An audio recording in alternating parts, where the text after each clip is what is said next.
खादिम आला पंजाब ने अपनी चहीती सस्ती रोटी स्कीम बंद करके उसके लिए मुख्तस अरबों रुपए सैलाब ज़दगान की इमदाद और बहाली के लिए इस्तेमाल करने का फैसला किया है।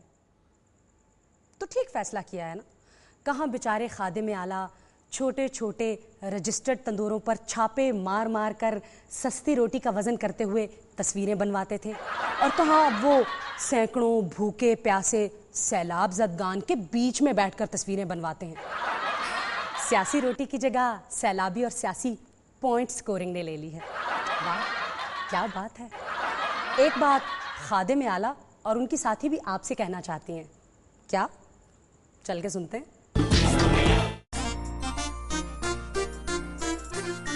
कहीं कुछ फंड जो मिल जाते, बिगड़ता क्या खजाने का।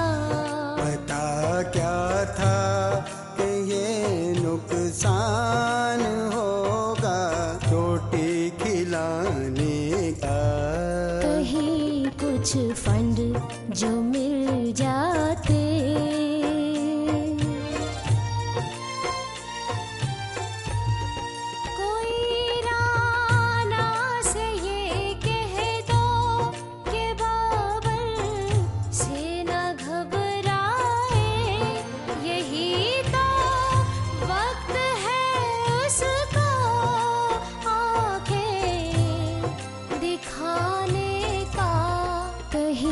कुछ फंड जो मिल जाते।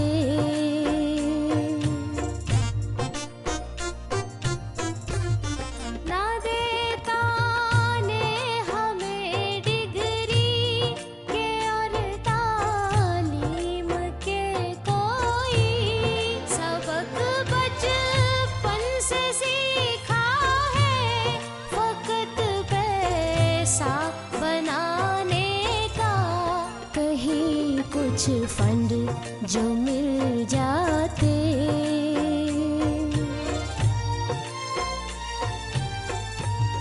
बड़े भैया मेरे अक्सर जो मुझसे रूठ जाते हैं, तरीका फिर नहीं आता मुझे उनको मनाने का।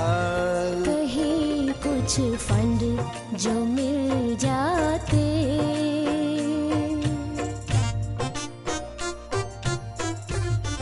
अगर तासीर मिल जाए कभी यूं इत्तेफाकन ही, मजा फिर मैं चखाऊंगी उसे बातें बनाने का।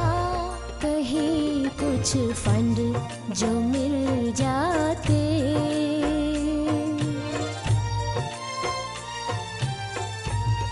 क्यों डूबा पहली बारिश में मेरा लाहौर है सारा।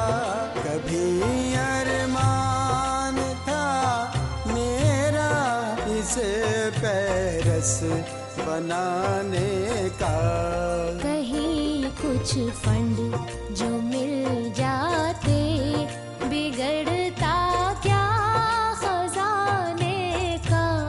पता क्या था कि ये नुकसान होगा रोटी खिलाने का। कहीं कुछ फंड जो मिल जाते।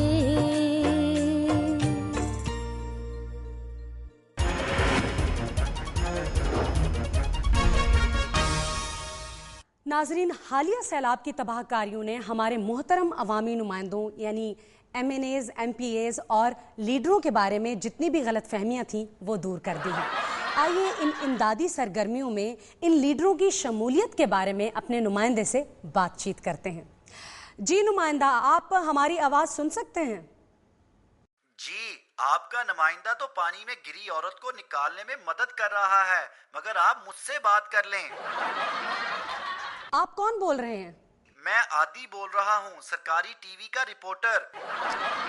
आदि साहब, ये बताइए कि इन सैलाब ज़दा इलाकों में सियासी नुमाइंदे यानी मेंबरान पार्लियामेंट इमदादी सरगर्मियों में हिस्सा ले रहे हैं। बहुत बढ़ चढ़कर वो सब अपनी कीमती जानें खतरे में डालकर कच्चे घरों से लोगों को अपने कांधों पर उठाकर खुशकी तक ला रहे हैं। अराकीन असम्बली अपने वोटों के साथ इस मुसीबत की घड़ी में शाना बशाना खड़े हैं और वो उनके साथ मिलकर इमदाद में मिली रूखी सूखी रोटी खा रहे हैं और अपने आलीशान घरों को छोड़कर खुले आसमान के नीचे मुतासरीन के साथ रात बसर कर रहे हैं। हेलो। कौन बोल रहा है? जी मैं हूँ सादिक अली, आपका अपना न्यूज रिपोर्टर। जी सादिक, अभी हम आदि साहब से बात कर रहे थे जो सरकारी टीवी के रिपोर्टर हैं। वो बता रहे थे कि अरकाने पार्लियामेंट के बारे में जितनी गलत फहमियां पाई जाती थी वो सैलाब ने दूर कर दी हैं। सिर्फ गलत फहमियां ही नहीं बल्कि तमाम खुश फहमियां भी दूर कर दी गई हैं। किसी ने भी नाम नेहाद अवामी नुमाइंदों की शक्ल तक नहीं देखी जो इन सैलाब के सताए वोटरों के वोटों से इस्लामाबाद में हुक्मरानी करते हैं। हाँ, अलबत्ता वजीर आजम के दौरे की खबर आए तो इनकी बारात में शामिल वाजा बनने के लिए जरूर तैयार हो जाते हैं, मगर अवाम की जानिब से इल्जामात और लापरवाही के तीरों नश्तर से घबराकर फौरन पलट जाते हैं। मगर आदि साहब तो कह रहे थे वो तो मजबूर हैं सब अच्छा कहने पर। इस सब अच्छा है में सैलाब कहीं जमहूरियत ही बहा ना ले जाए। आइए नाजरीन, लेकर चलते हैं आपको इस दुनिया के घर। पाकिस्तान इस वक्त कुदरती आफात की जद में है। ये वक्त ना ही तस्वीरें खिंचवाने का है और ना ही अपने खाली बैंक अकाउंट से कागजी चेक्स बांटने का है, ना ही ज़ेरे आब ज़मीनों के मुआयने का है और ना ही हेलीकॉप्टर्स की सैर का।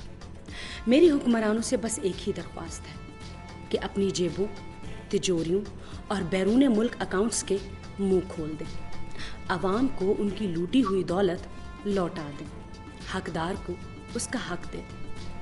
और आवाम के लिए मेरा एक ही पैगाम है कि मुश्किलात चाहे कितनी ही बड़ी क्यों ना हो, आपकी हिम्मत और हौसले से कम होंगी, और आफत चाहे जितनी बड़ी क्यों ना हो, खुदा की रहमत से बड़ी नहीं हो सकती।